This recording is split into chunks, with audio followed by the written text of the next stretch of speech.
Okay, limits to credit creation. So, credit creation ada limit sebenarnya. Okay, first, bila cash ratio berubah. Cash ratio yang tadilah yang BNM tetapkan. BNM ni buat kerja due to our government lah, sebab BNM bawah jurisdiction of our government. Okay, kalau government arahkan supaya BNM tinggikan atau naikkan cash ratio, then the process of credit creation akan berubah. For example, kalau kan cash ratio ditinggikan kepada 50%. So kalau from 1,000, now reserve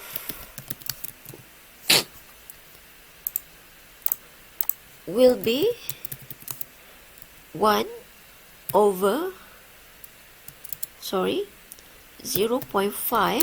times 1,000. So it's equals to 500. So 500 akan duduk dalam, daripada 1,000 tu 500 akan jadi reserve dah.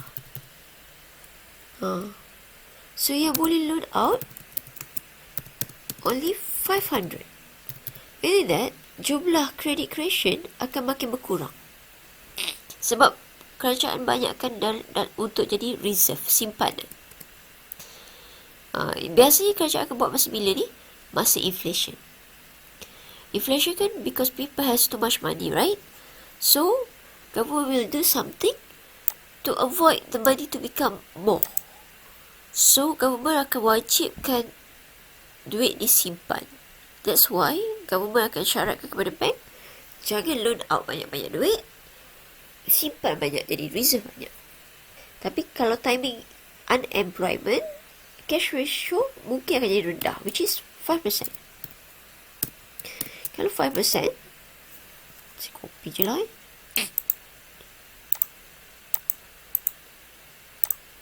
5%, jadinya from 1,000, now reserve will become 0.05 from 1,000, which is only 50 ringgit je akan jadi reserve.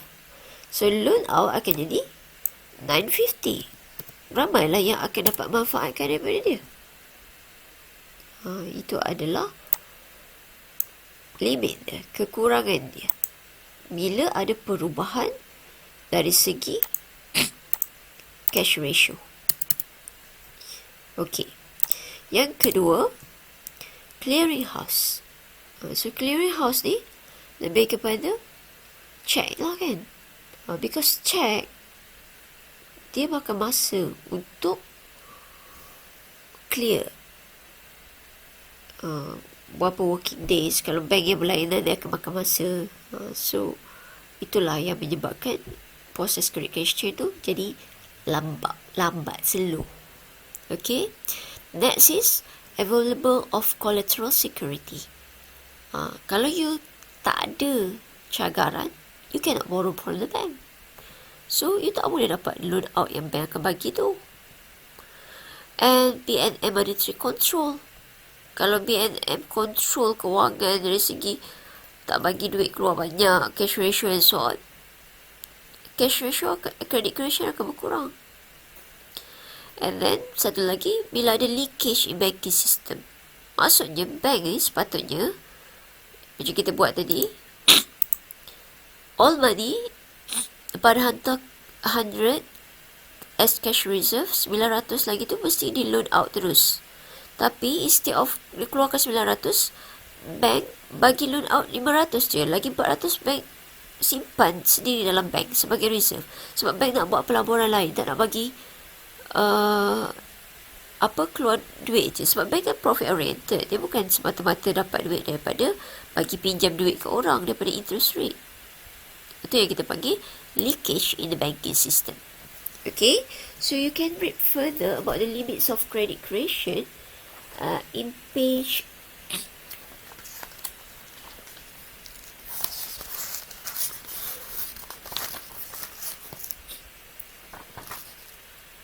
383 to 384, 385. Okay, if you don't have this, tell me, I'll snap it for you. Okay. So that's it for chapter 4. Let's look at the question there. Ala question 20. Awal question 20. I'm not sure whether I have the answer there.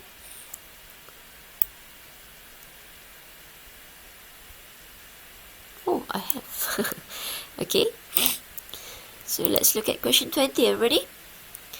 So the table below shows the hypothetical balance sheet of bank saya. Macam dah dengar je saya ni kan. Super saya. Okay. Dia ada asset and liability, current deposit. Tengok betul-betul 30 bahaya. Ni 150,000 bukan 15,000. Selalu sudah dalam exam orang kata kesilapan yang minor macam tu je. Saya markah. Okay. 150,000 here. Bukan 1 juta. Tengok betul-betul. 150,000. Alright. So cash reserve dia tak bagi tahu berapa persen. Dia cuma bagi tahu nilai dia 22,500. And we have loan here 127,500 and the total is 150,000 again. Define cash reserve ratio. Dia bukan suruh cari value dia dulu. Define dulu. Itu ajar tak? Ajar. Tapi you kena define lah. So basically, a portion out of initial deposit to be kept as reserve in bank negara Malaysia. Satu portion daripada initial deposit kita, which is 150,000 ni, satu portion daripada dia berapa peratusnya yang kita kena simpan di bank negara Malaysia sebagai reserve. So nak cari nilai dia, find its value, kita ambil nilai cash reserve bahagi dengan initial current deposit. Actually you need to follow the value, the figure there. Cash reserve bagi current deposit times 100, because kita nak cari value cash reserve is in percentage, right? Times 100. So 22,500 divided by 150,000 times 100.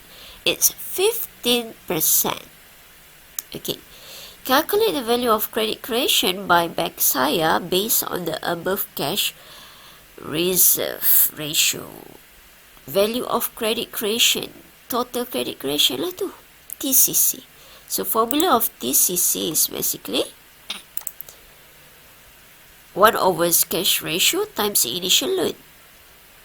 Okay, so 1 over cash ratio, you tahu cash ratio tadi 15%.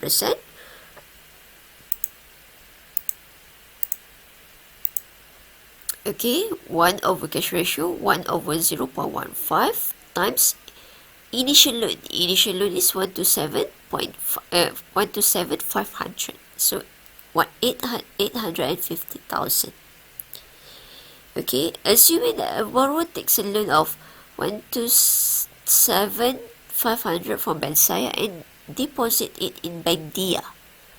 So dia dapat loan dalam bentuk check, right? Tapi dia deposit dalam bank lain, nama bank dia. With the same reserve requirement, show the new balance sheet of bank dia. Tak susah pun. Saya salah ni, saya tulis bank saya. Tukar sikit bank dia. So, deposit dia akan jadi 127,500. Cash ratio still, dia kata sebab the same reserve requirement. Reserve requirement is cash ratio lah. Okay, 15%, 0.15 darab 127,500, which is 19,125. So, nilai ni, tolak nilai ni, you akan dapat loan yang boleh di-break out 18,375. The total should be the same. So, write down like this. This is the one we call balance sheet. Okay, very simple lah. Kalau you panggil accounting budak T account kan, jadi kita panggil balance sheet. Okay, if Bank Negara Malaysia increases the cash reserve ratio by 5%, naik 5%, calculate the total money supply made by bank dia.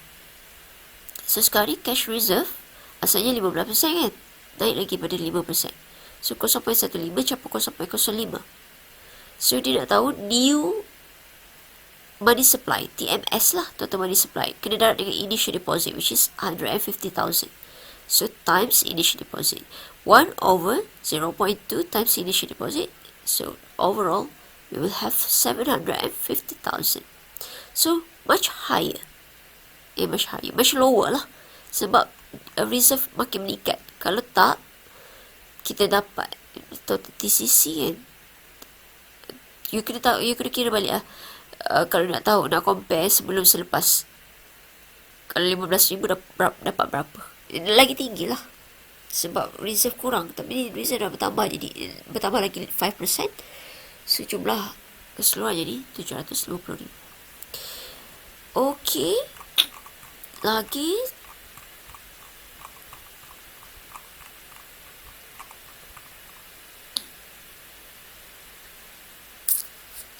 This one is only a simple question. Kita tengok soalan yang pelik sikit lah.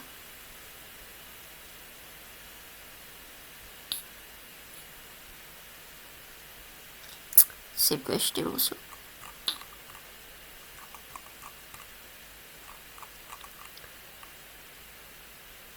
Okay, let's go for question 11.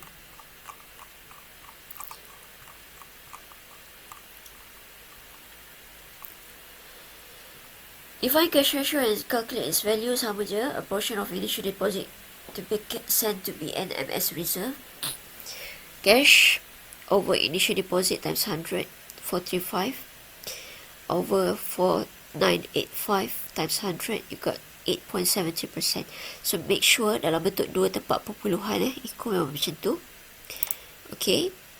And then dia kata calculate the total money supply and total credit creation TMS 1 over CR over initial deposit. So 8.73 bukan 0.8 0.0873. Okay, initial deposit is 4985. So you got here. Make sure be very precise with the perpuluhan. TCC is 1 over CR times the initial loan. This is the value here. Alright, so here kita kat sini. Assume that when Y wishes to hold 3% of excess reserve. Ini kita kata leakage in banking system ni. So dia tak nak bagi semua sebagai pinjaman, dia nak hold 3% sebagai excess reserve. So sekarang ni kita ada satu istilah yang baru, kita panggil bank reserve. Bank sendiri nak buat reserve dia sendiri. So asalnya deposit kita, dia kata how would this affect the total change in money supply and why? So asalnya deposit kita sama ya 4985. So cash ratio 8.73 435 kena hantar ke BNM. Sekarang ni bank sendiri nak hold 3%. So 3% from 4985 0.03 darab 4985 149.55. So ini tolak ini, you akan dapat total loan.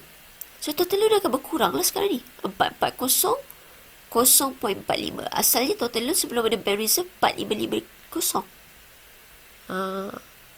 So dia kata, tapi dia tak nak kesan pada total loan, dia nak tengok apa kesan kepada total money supply. So before this, you already calculate total money supply. This is the value, right?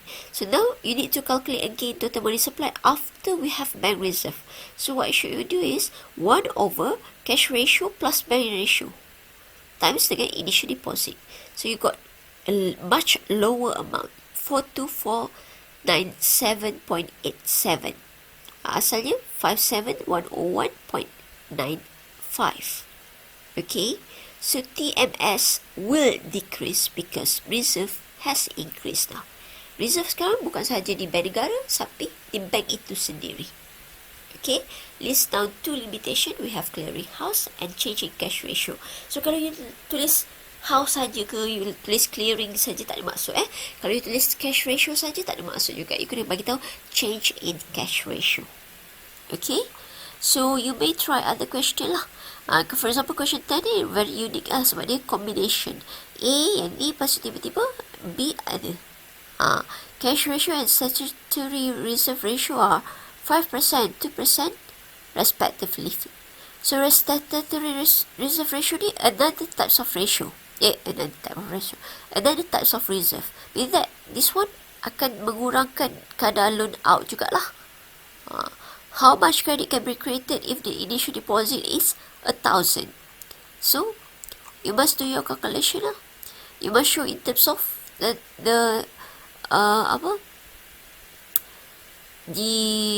diagram. the diagram, the balance sheet, so that it's easier for you to see. So 1,000 cash ratio 5%, 50, statutory reserve ratio 2%, 20. So jumlah yang boleh di loan out cuma 930. This is the balance sheet. So dia nak apalah, how much total credit created. So total credit created dia mesti darah initial loan kan. So 1 over CR plus BR, CR plus SR times initial loan times 930 is equals to 13,285.71. Okay, please try the question. You have lots more question there. You may try question number